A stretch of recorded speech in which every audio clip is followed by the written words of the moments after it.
హైదరాబాద్ వాతావరణ కేంద్రం అధికారులు రెయిన్ అలర్ట్ జారీ చేశారు. నైరుతి బంగాళాఖాతం పరిసరాల్లో ఏర్పడిన ఉపరితల ఆవర్తనం రానున్న మరికొన్ని గంటల్లో అల్పపీడనంగా బలపడే సూచనలు ఉన్నాయని చెప్పారు.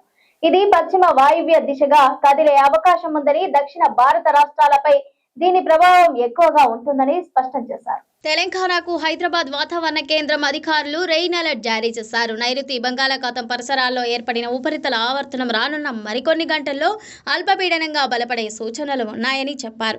ఇది పశ్చిమ వాయువ్య దిశగా కదిలే అవకాశం ఉందని, దక్షిణ భారత రాష్ట్రాలపై దీని ప్రభావం ఎక్కువగా ఉంటోందని చెప్పారు. అల్పపీడనం ప్రభావంతో ఉరుములు మెరుపులతో కూడిన వర్షాలు నమోదయ్యే ఛాన్స్ ఉందని వాతావరణ శాఖ అధికారులు తెలిపారు. తెలంగాణలో తేలికపాటి నుంచి ఒక మోస్తారు వర్షాలు అక్కడక్కడా కురుస్తాయన్నారు. ఉరుములు మెరుపులతో కూడిన వర్షాలు నేడు ఆదిలాబాద్, కొమరంభీం, ఆసిఫాబాద్, మంచిర్యాల, నిర్మల్, నిజామాబాద్, జగిత్యాల, జయశంకర్ భూపాలపల్లి, మహబూబాబాద్, వరంగల్, హన్మకొండ, రాజన్న సిరిసిల్ల, కరీంనగర్, పెద్దపల్లి, జనగాం, సిద్దిపేట, సంగారెడ్డి, మెదక్, కామారెడ్డి జిల్లాల్లో అక్కడక్కడా కురిసే అవకాశం ఉందన్నారు.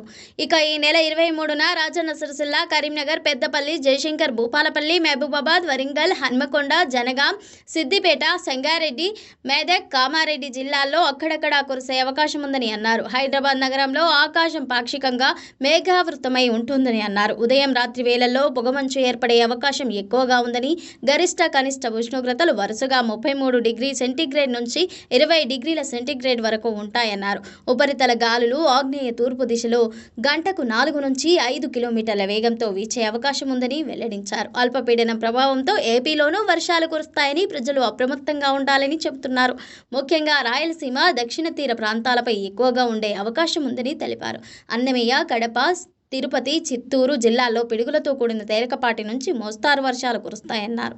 తూర్పు గోదావరి, పశ్చిమ గోదావరి, గుంటూరు, ఏలూరు, కృష్ణా, ఎన్టీఆర్ జిల్లాల్లో కొన్ని చోట్ల జల్లులు పడే అవకాశం ఉందన్నారు. ప్రజలు చెట్ల కింద, విద్యుత్ స్తంభాల సమీపంలో నిలబడకూడదని సూచనలు జారీ చేశారు.